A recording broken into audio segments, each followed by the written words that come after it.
नमस्कार दर्शक बंधु केही जड़े अति सुंदर कथा कही ना हारिबा जरूरी अटे ना जीतिबा जरूरी अटे।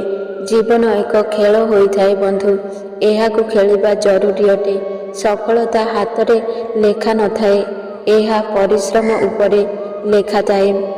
सही लोक सबुठारु भाग्यवान अटंती जेउ माने ठीक समय रे ठीक कथा बुझी जाती।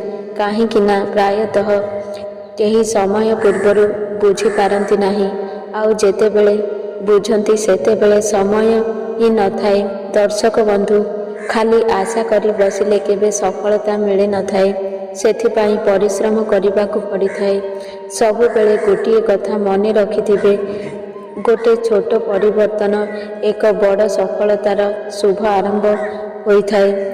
जी बारंबार चेष्टा करी चली थाए से दिने ना दिने सफलता निश्चय पाई।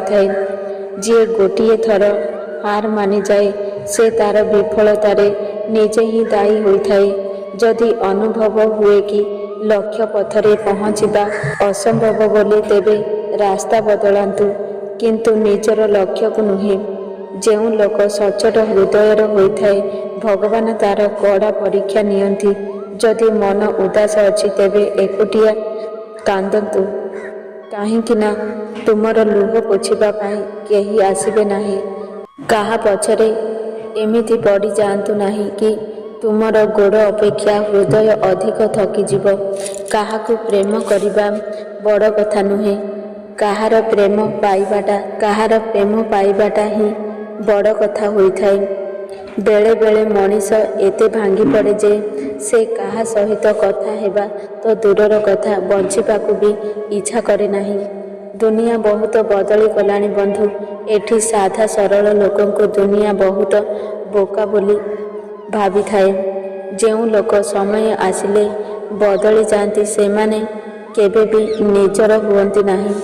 जेउ लोक आगरे गोटिए कथा कहती पछरे आउ गोटिए कथा कहती, से लोक ठारू सर्वदा दूरेई रुहंतु, काहींकि ना सेही लोक माने विषधर साप ठारू भी अधिक भयंकर होइथांती।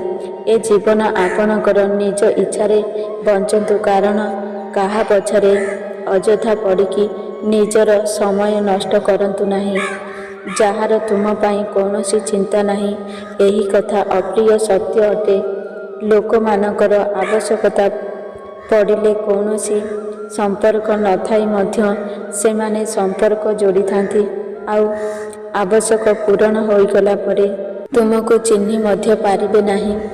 जेउ लोक अन्य को कष्ट दियंती सेमाने भाबिबा दरकार कि दुईटी आखि तांको पाखरे भी अछि, आउ केतेबेले भी से आखिरु लुहर वर्षा होई पारे।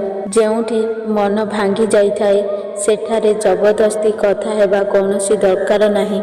जदि मुहरे कहिबा अभ्यास रखिचंती, तेबे मुहरे शुणिबाकू अभ्यास रखंतु। ए दुनिया भी बड़ अजब होइथाए। भल मनीष हेबा ठारू भल देखा जिबाकू लोक माने अधिक पसंद करती। लोक माने कहती सच्चा प्रेम हृदयरू होइथाए, किंतु प्रकृत सत्य एहा अटे। लोक माने पैसा आउ चेहरा देखी प्रेम करिथांती। संपर्क को जोड़िबा बहुत सहज, किंतु संपर्क को बजाई रखिबा एक तपस्या सहित समान होइथाए।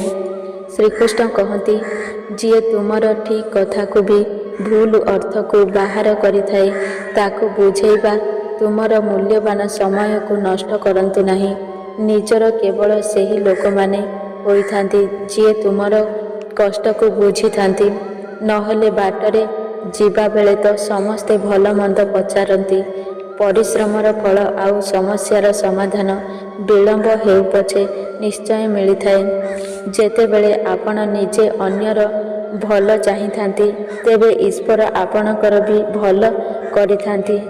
साहाय्य मागिबा पाई तो समस्ते आसंती, किंतु जेतेबेले आपणकर साहाय्य पड़िथाए सेतेबेले केही आसंती नाही। श्रीकृष्ण कहती, भल कर्म करंतु एवं ताकू भूली जातु, समय आसिले निश्चय मिली। जेतेबेले परमात्मा आपणकू भल पाती, सेही सबू आपणक पाई करती, जहा आपणक पाई भल होइथाए। आउ सेही लोकंकु तुम ठारू ଦୂରେଇ ଦିଅନ୍ତି ଯିଏ ଆପଣଙ୍କର ଯୋଗ୍ୟ ନୁହେଁ। ନିଜର ସମସ୍ୟା କାହାକୁ କୁହନ୍ତୁ ନାହିଁ, କାହିଁକି ନା ତୁମର କଥା ଲୋକମାନଙ୍କୁ କିଛି ଫରକ ପଡ଼େ ନାହିଁ। ଶ୍ରୀକୃଷ୍ଣ କହନ୍ତି, ଯଦି କେହି ତୁମ ମୂଲ୍ୟ ବୁଝିପାରୁନାହାନ୍ତି ବିଲକୁଲ ବି ମନ ଦୁଃଖ କରନ୍ତୁ ନାହିଁ। ଯେପର୍ଯ୍ୟନ୍ତ ନିଜକୁ କଷ୍ଟ ନ ହୋଇଛି ସେ ପର୍ଯ୍ୟନ୍ତ ଆମେ ଅନ୍ୟର କଷ୍ଟକୁ ବୁଝିପାରନ୍ତି ନାହିଁ। ଦୁନିଆରେ ଯେତେ ଭିଡ଼ ବଢ଼ୁଛି ଲୋକମାନେ ସେତେ ଅଧିକ ଏକା ହୋଇଯାଉଛନ୍ତି। ଯଦି ସତ କହିବାର ଅଭ୍ୟାସ ଅଛି ତେବେ ଏକା ଚାଲିବାର ଅଭ୍ୟାସ ବି ରଖନ୍ତୁ। ସେହି ଲୋକମାନଙ୍କ ଠାରୁ ନିଜକୁ ସର୍ବଦା ଦୂରେଇ ରଖନ୍ତୁ ଯେଉଁମାନେ ଆପଣଙ୍କ ହୃଦୟରେ ନୁହେଁ ମସ୍ତିଷ୍କରେ ବାସ କରିଥାଏ।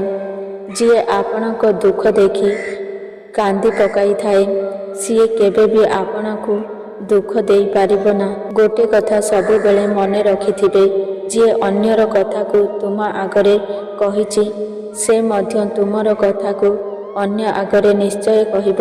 ପ୍ରେମ ଆଉ ମୃତ୍ୟୁ ଏହି ଏକ ସମାନତା ଥାଏ। ଏହା କୌଣସି ବୟସ, ସମୟ କିମ୍ବା ସ୍ଥାନ ଦେଖିନଥାଏ। କେବେ କାହା ଉପରେ ଆଖି ବନ୍ଦ କରି ବିଶ୍ୱାସ କର ନାହିଁ, କାରଣ ଏ ଦୁନିଆ ଏତେ ବି ଭଲ ନୁହେଁ କି ଆପଣଙ୍କର ଭରସାକୁ ବଜାଇ ରଖିବ। ଚରିତ୍ର ଯଦି ସଫା ଆଉ ଉଦ୍ଦେଶ୍ୟ ଯଦି ଠିକ୍ ଥାଏ ତେବେ ଈଶ୍ୱର ଆପଣଙ୍କୁ ନିଶ୍ଚିତ ଭାବରେ ସାହାଯ୍ୟ କରିବେ। ଯଦି ଲୋକମାନେ ତୁମକୁ ଖରାପ କହିଲେ ତୁମେ ଦୁଃଖୀ ହୋଇଯାଅ ଆଉ ଭଲ କହିଲେ ତୁମେ ଖୁସି ହୋଇଯାଅ, ତେବେ ବୁଝି ଯାଆନ୍ତୁ ତୁମେ ନିଜକୁ ଏକ କାଠ କଣ୍ଢେଇ ପରି ବନାଇ ସାରିଛ। ତୁମେ ଏକ ଏମିତି କାଠ କଣ୍ଢେଇ ହୋଇସାରିଛ ଯାହାର ଦୁଃଖ ଆଉ ସୁଖ ଅନ୍ୟମାନଙ୍କ ହାତରେ ଅଛି। ସେଥିପାଇଁ ଜୀବନରେ ଯଦି ଖୁସିରେ ରହିବାକୁ ଚାହୁଁଛ ତେବେ ଲୋକଙ୍କ କଥାକୁ ବିଲକୁଲ ବି ଦେହକୁ ନିଅନ୍ତୁ ନାହିଁ। କାହିଁକି ନା ଲୋକମାନେ ଅମୃତ କିଣିଲା ବେଳେ ବି ପଚାରନ୍ତି, ଭାଇ ଏହା ମିଠା ଅଛି ନା? ଲୋକମାନେ ଆପଣଙ୍କ ସାମ୍ନାରେ କହିବେ, ଆମେ ଚାହୁଁଛୁ ତୁମେ ବହୁତ ସଫଳ ହୁଅ, କିନ୍ତୁ ଭିତରେ ଭିତରେ ସେମାନେ ଏହା ଚାହିଁବେ ନାହିଁ କି ତାଙ୍କଠାରୁ ଅଧିକ ସଫଳ ହୁଅନ୍ତୁ। ଦର୍ଶକ ବନ୍ଧୁ, କେବେ ଅନ୍ୟକୁ ନିଜ ବିଷୟରେ କହି ସମୟକୁ ନଷ୍ଟ କରନ୍ତୁ ନାହିଁ, କାହିଁକି ନା ଆପଣ ନିଜ ବିଷୟରେ ଯେତେ କହିବେ ଲୋକମାନେ ସେତିକି ବୁଝିବେ ଯେ ଓକାତ ଥିବ। ତୁମର ତୁଳନା ଆଉ କାହା ସହିତ କରନ୍ତୁ ନାହିଁ, କାହିଁକି ନା ସୂର୍ଯ୍ୟ ଆଉ ଚନ୍ଦ୍ର ଆଲୋକ ଦେଇଥାନ୍ତି, କିନ୍ତୁ ଯେତେବେଳେ ତାଙ୍କର ସମୟ ଆସିଥାଏ ସେମାନଙ୍କ କଥାକୁ ବିଲକୁଲ ବି ଧ୍ୟାନ ଦିଅନ୍ତୁ ନାହିଁ। ଯେଉଁମାନେ ପଛରେ ଆପଣଙ୍କର ଚୁଗୁଲି କରିଥାନ୍ତି ଏହାର ସିଧା ଅର୍ଥ ହେଲା ଆପଣ ତାଙ୍କଠାରୁ ଦୁଇ ପାଦ ଆଗରେ ଅଛନ୍ତି। କିଛି କହିବା ପୂର୍ବରୁ କିଛି ଭାବି ନିଅନ୍ତୁ, କାରଣ କହିବା ପରେ ଆଉ ଭାବିବା ପାଇଁ କିଛି ନଥାଏ, ଥାଏ କେବଳ ପଶ୍ଚାତାପ। ଜୀବନରେ ଯଦି ଆଗକୁ ବଢ଼ିବାର ଅଛି ତେବେ କାଲ ହୋଇଯାଆନ୍ତୁ, କାରଣ ଅଧିକାଂଶ ଲୋକ କଥା ଦ୍ୱାରା ହିଁ ତୁମର ମନୋବଳକୁ ଭାଙ୍ଗି ଦେଇଥାନ୍ତି। ଯଦି ଜୀବନରେ ଶାନ୍ତିରେ ବଞ୍ଚିବାକୁ ଚାହୁଁଛ ତେବେ ଲୋକଙ୍କ କଥାକୁ କେବେ ଦେହକୁ ନିଅନ୍ତୁ ନାହିଁ, କାହିଁକି ନା ଜୀବନ ଆଗକୁ ବଢ଼ିବା ପାଇଁ ହୋଇଛି, ଅଟକିବା ପାଇଁ ନୁହେଁ। ଦୁଃଖ କଷ୍ଟ ସମୟରେ ଯଦି କିଏ ଉପଦେଶ ମାଗନ୍ତି ତେବେ ଆପଣ ଉପଦେଶ ସହିତ ସାହାଯ୍ୟ ବି କରନ୍ତୁ, କାରଣ ଉପଦେଶ ଭୁଲ ହୋଇପାରେ କିନ୍ତୁ ସାହାଯ୍ୟ କେବେ ଭୁଲ ହୋଇନଥାଏ। ଶ୍ରୀକୃଷ୍ଣ କହନ୍ତି, ସମସ୍ୟା ସମସ୍ତଙ୍କର ଥାଏ, କିନ୍ତୁ ମନୁଷ୍ୟ ସବୁବେଳେ ନିଜ ସମସ୍ୟାକୁ ହିଁ ଅଧିକ ବଡ଼ ଓ କଠିନ ବୋଲି ଭାବିଥାଏ। ଏଣ୍ଡୁଅ ପରିବେଶ ଅନୁସାରେ ରଙ୍ଗ ବଦଳିଥାଏ, କିନ୍ତୁ ମନୁଷ୍ୟ ପରିସ୍ଥିତି ଦେଖି ରଙ୍ଗ ବଦଳିଥାଏ। ଭାଙ୍ଗି ଯାଇଥିବା ବସ୍ତୁ ଆମକୁ ଅଧିକ ଅସୁବିଧାରେ ପକାଏ, ଯେମିତିକି ଭରସା, ହୃଦୟ, ନିଦ ଏବଂ ବିଶ୍ୱାସ। ନୀରବତା ଏବଂ ହସ ଏହା ଦୁଇଟି ଶକ୍ତିଶାଳୀ ଉପକରଣ ଅଟେ। ନୀରବତା ଦ୍ୱାରା ବହୁତ ସମସ୍ୟାର ସମାଧାନ ଆପେ ଆପେ ହୋଇଯାଇଥାଏ ଆଉ ହସ ବହୁତ ଅସୁବିଧାରୁ ବଞ୍ଚାଇ ଦେଇଥାଏ। କୌଣସି ମଣିଷ ବିନା କାରଣରେ କେବେ ବଦଳି ନଥାଏ। ଜୀବନରେ ଏମିତି କିଛି ଘଟିଥାଏ ଯାହା ମଣିଷକୁ ବଦଳି ଯିବାକୁ ବାଧ୍ୟ କରିଥାଏ। ଜୀବନ ତ ପ୍ରତ୍ୟେକ ଦିନ ମିଳିଥାଏ, କିନ୍ତୁ ମୃତ୍ୟୁ କେବଳ ଗୋଟିଏ ଥର ମିଳିଥାଏ। ଶ୍ରୀକୃଷ୍ଣ କହନ୍ତି, ଯିଏ ଆପଣଙ୍କୁ ଖରାପ କହୁଛି ତାକୁ କହିବାକୁ ଦିଅନ୍ତୁ, କାରଣ ଏହିଭଳି ଛୋଟ କାମ କେବଳ ଛୋଟ ଲୋକମାନେ କରିଥାନ୍ତି। ଦର୍ଶକ ବନ୍ଧୁ, ଯଦି ମୋ ଭିଡ଼ିଓ ଆପଣଙ୍କୁ ପସନ୍ଦ ଆସେ ତାହେଲେ ଭିଡ଼ିଓକୁ ଗୋଟିଏ ଲାଇକ୍ କରନ୍ତୁ ଏବଂ ଆମ ଚ୍ୟାନେଲକୁ ସବସ୍କ୍ରାଇବ୍ କରନ୍ତୁ ଏବଂ ସାଙ୍ଗମାନଙ୍କୁ ଅଧିକରୁ ଅଧିକ ସେୟାର କରନ୍ତୁ। ଏହିଭଳି ମୋଟିଭେସନ୍ ଭିଡ଼ିଓ ଦେଖିବା ପାଇଁ ଜୟ ଜଗନ୍ନାଥ।